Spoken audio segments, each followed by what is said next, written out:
Assalamualaikum, magandang gabi. Atin ang alamin ang mga kaganapan ng Kabataang Bangsamoro ngayong linggo.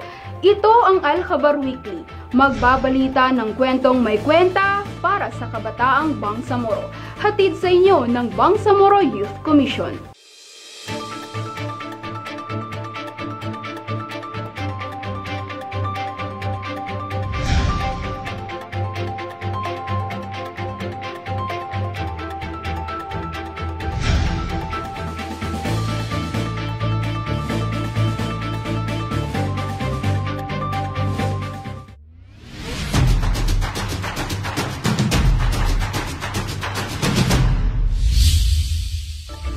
Matagumpay na natapos ng mahigit sa 5,000 bagong halal na sangguniang kabataan o SK official sa buong Bangsamoro Autonomous Region in Muslim Mindanao o BRMM ang kanilang mandatory training. Narito ang report.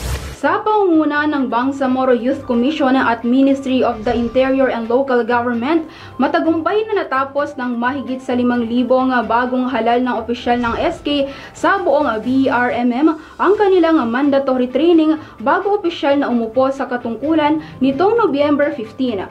Ang hakbang na ito ay alinsunod sa Republic Act No. 10724 o Sangguniang Kabataan Reform Act of 2015 at sa Bangsamoro Local Government's Code na nagtatakda na ang bawat nahalala o naitalagang opisyal ng SK ay kailangan dumaan sa mandatory training bago magsimula sa kanilang tungkulin.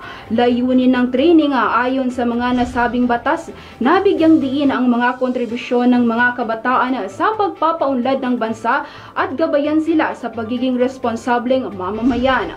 Samantala, dahil sa natatanging konsepto ng BRMM, ang mga module ng training ay tiniyak na naaangkop at inklusibo sa pamamagitan ng pagbuo ng isang technical working group na pinangunahan ng MILG at PYC. Mula noong 2021, libo-libong opisyal ng SK ang matagumpay ng sumailalim sa pagsasanay mula sa komisyon at MILG. Ang katatapos lang na barangay at SK election noong October 30 ay nagmarka ng malaking demokratikong tagumpay ng BRMM na siyang kauna-unahang lokal na halalan sa nasabing rehiyon. Matagumpay na pumasa sa pagsusuri ng isang panel ng Bangsamoro Parliament ang proposed budget ng Bangsamoro Youth Commission para sa taong 2024 sa ginanap na subcommittee budget hearing noong Miyerkules, November 15 sa lungsod ng Cotabato. Narito ang report.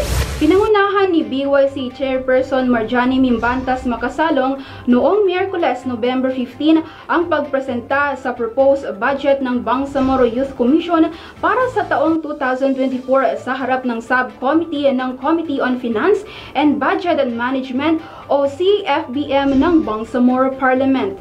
Matagumpay naman na pumasa sa pagsusuri ng panel ang nasabing proposed budget na may kabuuang halaga na 97.7 million pesos.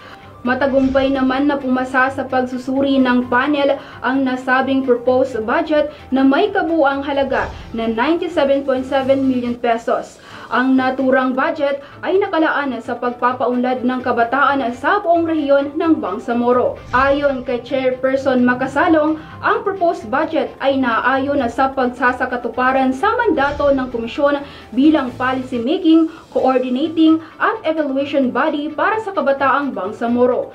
Samantala, nakatakdang isagawa ang budget hearing ng CFBM para sa BYC sa November o sa December.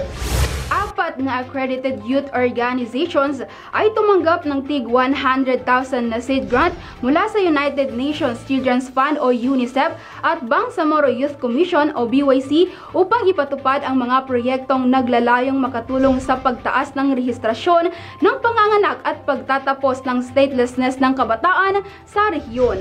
Narito ang report. Ang proyektong tinawag na Youth-Led Action on Ending Childhood Statelessness in BARM ay nag-aanyaya ng mga kabataang organisasyon sa buong rehiyon na magpatupad ng kampanya para sa komunidad hinggil sa kahalagaan ng rehistrasyon ng panganganak. Ang layunin na ang pangongolekta ng 500 na talaan ng rehistrasyon sa panganganak. Ang mga nakolektang talaan ay isusumiti sa kani-kanilang local civic registry office at inaasahan na ito'y magre-resulta sa pag-issue ng 500 na birth certificates.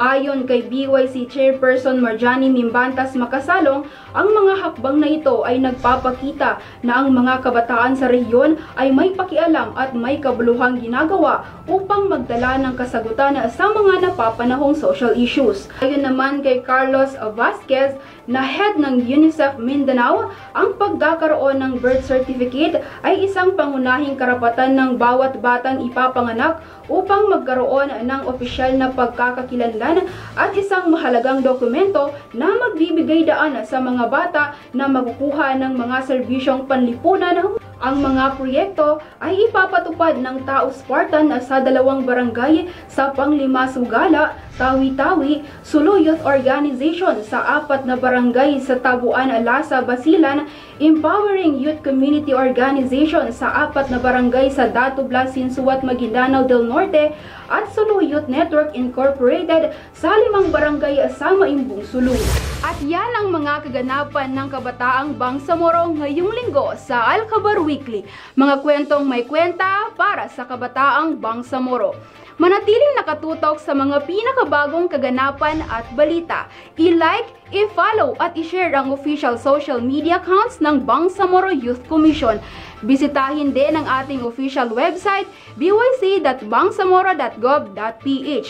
Sa ngalan ni BARM Chief Minister Ahud Balawag Ibrahim at sa mga bumubuo ng Bangsamoro Youth Commission sa pangunguna ni BYC Chairperson Marjani Mimbantas Makasalong, ako si Saada Alipulo, nagbabalita para sa Kabataang Bangsamoro.